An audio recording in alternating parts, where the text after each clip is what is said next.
and sink this lifeboat to try to jack up Mexico.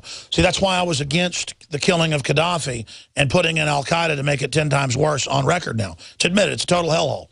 Because Gaddafi was probably a bad guy 35 years ago when he took power.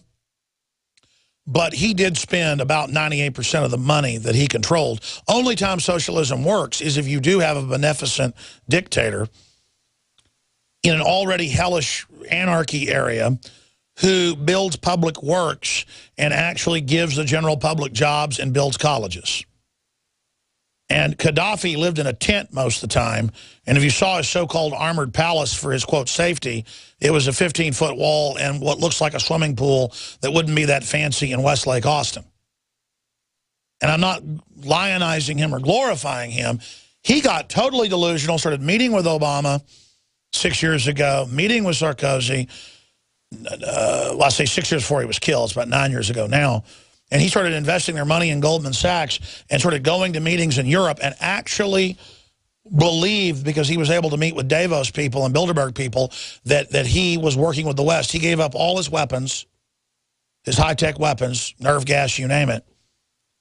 And you saw what happened to him. And Gaddafi was literally jacking up out of the mud 80% of Africa. He was building that continent up and literally, for whatever reason, was taking not just the money from in Libya, but he was doing true development all over Africa. And he was trying to form an African Union not run by the globalists. They're trying to set that up, too, to have one enslavement system. He was setting up a real African Union where the countries really voted, they really elected people, and they really came together. And, man, Africa's a beautiful country. I would love, I get chills when I talk about this. I believe in humanity. I want to empower humanity. I want to see Africa that's a jewel with the resources and the beauty and the people. But corruption has been in control of Africa forever. They never got out of it. Everywhere else was under corruption. The exact same executions, torture, slavery, barbarism went on in Mesoamerica, went on in Europe, went on in Asia, went on everywhere. Until the Renaissance, ladies and gentlemen, and until the ideas of Christendom merged with the Renaissance, because Christendom had its own dark age and its own problems, and out of that came what we see as Western civilization that is in total retreat and decline right now, being replaced by the technocracy, eugenicist, scientific dictatorship system that I stand firmly against. But also at a fundamental gut organic level, you can call it a spiritual level, realize that if I have a greedy thought to suppress someone at my advancement, an evil thought, that it will only come back on society and on myself. I call that God-fearing. It's an instinct that you reap what you sow. It's a fact of the universe. It's a law, even if you don't believe in spiritual forces. It's real. And so just because they've set up a system where the minority groups are hyped and ready for tribalism and racism doesn't mean that I have to buy into that and hate them. It doesn't mean, though, that I don't put up defenses and speak directly to people and say, look, here's how the game works. And it doesn't mean a group of Klansmen trying to kill some old black man walking down the road aren't a threat to him. But it isn't an expression of white people. Just like a group of blacks, which is much more common now, just like Klansmen of old attacking whites and killing them brutally because they're dehumanized animals in their eyes, tit for tat. Just like I personally don't want to do it, but if a group of black young racists tries to beat me and my family to death, I'll just shoot them. Just like a black man should shoot a group of Klansmen trying to lynch him. But it doesn't mean I kill them with pleasure. It doesn't mean that it's something I enjoy. It's something I've got to do. And I'm going to stop preaching and mention the headlines when we come back that are huge. But Obama is saying, wink, wink, I'm going to deport you. Wink, wink, don't come up here. As he gives awards to illegal alien children 2 days ago at the DREAM Act ceremony. And as the word goes out, bring it on. We're going to collapse the U.S. into the North American Union as General Petraeus said in the London Telegraph yesterday, and David Knight covered on the nightly news last night. We'll give the number out when we come back, take a lot of your calls. Then Bob Barr's coming up and more.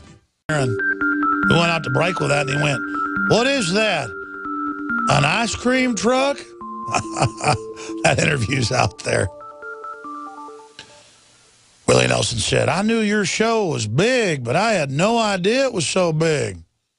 Yeah, I get a lot of death threats when I come on. My family tells me not to come on, but we need to talk about what's going on." That movie Endgame. What a world, folks. All right, here's the deal. I want to open the phones up for first-time callers on this Friday, specifically on any issue you wish to discuss. But I would like to hear your take, if you are predisposed, about Obama saying, you know what, don't send your kids up here because you can send them, but we're going to deport them. When it's on record, they've almost ended all the deportations, even of aggravated felons.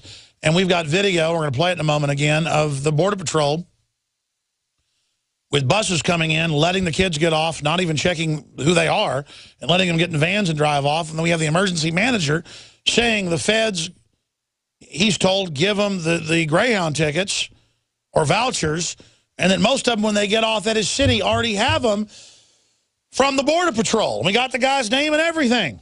And then we have the federal purchase order back from January saying prepare for kids in Texas to be shipped into the U.S. to their families who are illegals. And Senator Ted Cruz yesterday had a chance to ask a few questions of Jay Johnson, who we are sending reporters today to where he's having a press conference. But it's just classic create a crisis, offer the solution. And I've got in the stack all over the news, but in my stack, they've got 3 mainstream articles going by Republicans going, isn't it time for amnesty? You don't like Obama having it by fiat, do you? Totally open borders.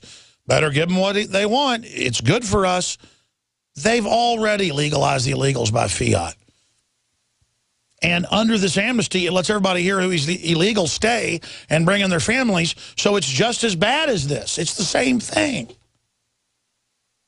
But they're saying, we don't care if Congress won't pass what we want. We'll do it by fiat, which is called dictatorship. I mean, this is such a sensational time to be alive. I don't use the word sensational in a good way. I mean, I've seen a few fatal, sensational car wrecks.